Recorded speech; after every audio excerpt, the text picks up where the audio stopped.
मित्रों, आज हम हेल्दी एजिंग के बारे में बात करने जा रहे हैं। मैं आपकी जानकारी के लिए बता दूं कि हेल्दी एजिंग का मतलब हमारी बढ़ती उम्र के साथ हम स्वस्थ रहें, व हमारा शरीर चुस्त दुरुस्त रहे, उसी को हेल्दी एजिंग का नाम दिया जाता है। संयुक्त राष्ट्र संघ ने हेल्दी एजिंग की आवश्यकता को देखते हुए सन 2021 से 2030 तक के दशक को UN decade of healthy ageing घोषित किया है और उनका पूरा जोर इसी बात पे रहेगा कि संयुक्त राष्ट्र संघ से जुड़े हुए सभी इकाइयाँ लोगों को किस प्रकार से हेल्दी एजिंग के लिए मदद कर सकते हैं, किस प्रकार से सरकारों से वे सहयोग लेकर लोगों को हेल्दी एजिंग करने में मदद कर सकते हैं। इसके महत्व की तरफ खास तौर से कोरोना के बाद में लोगों का बहुत ज़्यादा ध्यान गया है और ये ज़रूरी भी है, क्योंकि जैसे जैसे आदमी की उम्र बढ़ती है उसकी इम्यूनिटी में कमजोरी आ जाती है, उसकी शारीरिक शक्ति में कमी आती है, वह अन्य बीमारियां उसे धीरे धीरे घेरने लगती है।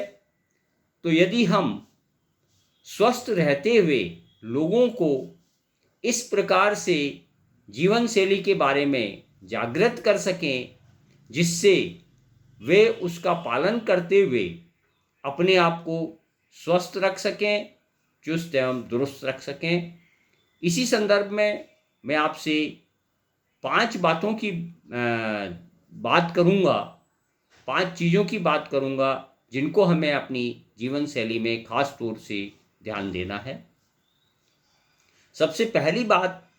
आती है नींद। हमें स्वस्थ रहने के लिए भी ज़रूरी है कि 6 से 8 घंटे की रोज़ाना हम नींद लें। इस भागम भाग की जीवन शैली से आदमी को अक्सर कर ज़्यादा घंटों तक काम करना पड़ता है, सुबह जल्दी उठना पड़ता है, वह रात को देर से सो पाता है, तो उसकी नींद में अक्सर कर कमी आ जाती है। यदि कोई व्यक्ति सिर्फ 4 घंटे की नींद रोजाना लेता है तो वह अपने बुढ़ापे को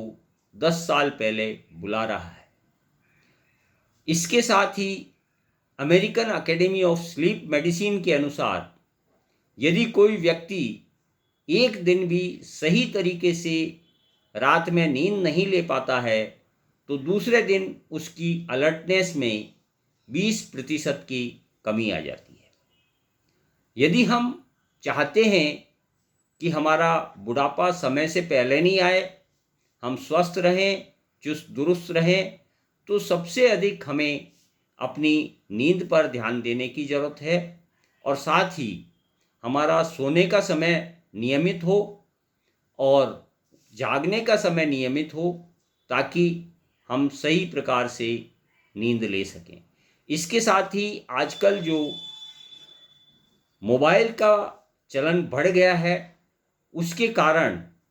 हमारी नींद में व्यवधान होता है, तो हमें ध्यान रखना है कि रात को सोने से आधे घंटे पहले हम मोबाइल को अपने से दूर कर दें और उठने के 1 घंटे बाद मोबाइल को टच करें। दूसरी बात हम करने जा रहे हैं डाइट की। हमारी डाइट के ऊपर संतुलित भोजन करने पे विशेष तौर से जोर दिया जाता है, मगर जैसे जैसे उम्र बढ़ती है हमें खास तौर से ऐसी चीज़ों का जो रिफाइंड शक्कर, मैदा व रिफाइंड तेलों से बनी हो उनको अवॉइड करना चाहिए। कि इस प्रकार के खाद्य पदार्थ अपने पाचन के लिए हमारे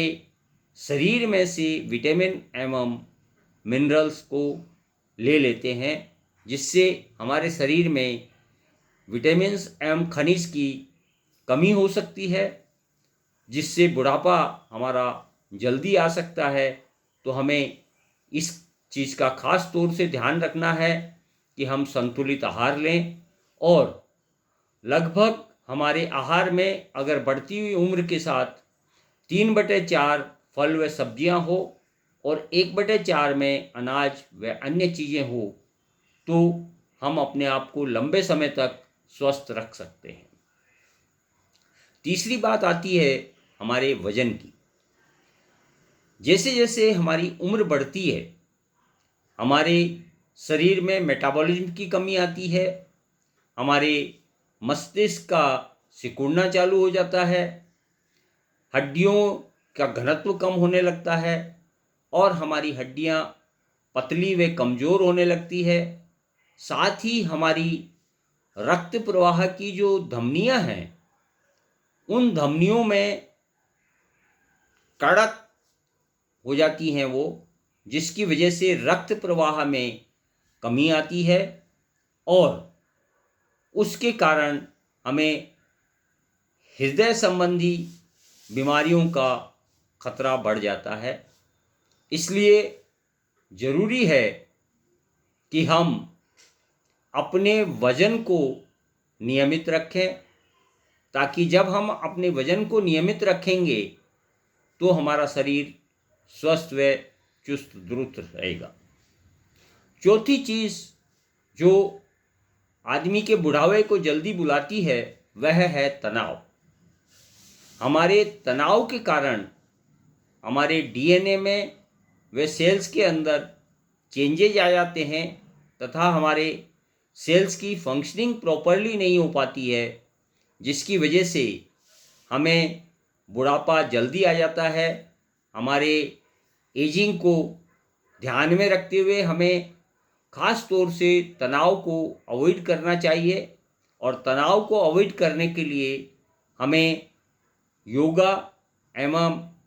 मेडिटेशन पर विशेष ध्यान देना चाहिए। इसके साथ ही हम पांचवी बात करते हैं हमारी व्यायाम करने की आदत हमें रोज़ाना बरकरार रखनी चाहिए, क्योंकि अगर हम व्यायाम करेंगे या रोज़ाना हम नियमित रूप से आधे घंटे से 45 मिनट तक घूमने जाएंगे तो हमारा शरीर एक्टिव रहेगा, हमारी सारे शरीर के अंग जितने भी हैं वे सब सही तरीके से काम करेंगे और हमारी त्वचा तथा हमारे शरीर के अन्य अंग जब सही तरीके से काम करेंगे तो हमारा हेल्दी एजिंग का हम पालना हो जाएगी। और इन सब चीज़ों का अगर हम ध्यान रखते हैं तो बहुत ही अच्छी बात है और जिससे हम लंबे समय तक जीते हुए चुस्त दुरुस्त रह सकते हैं। मित्रों, मैं आपसे निवेदन करूंगा कि आपके और भी कोई सुझाव हों इस संबंध में तो वे आप कमेंट्स के रूप में मुझे ज़रूर दें। धन्यवाद।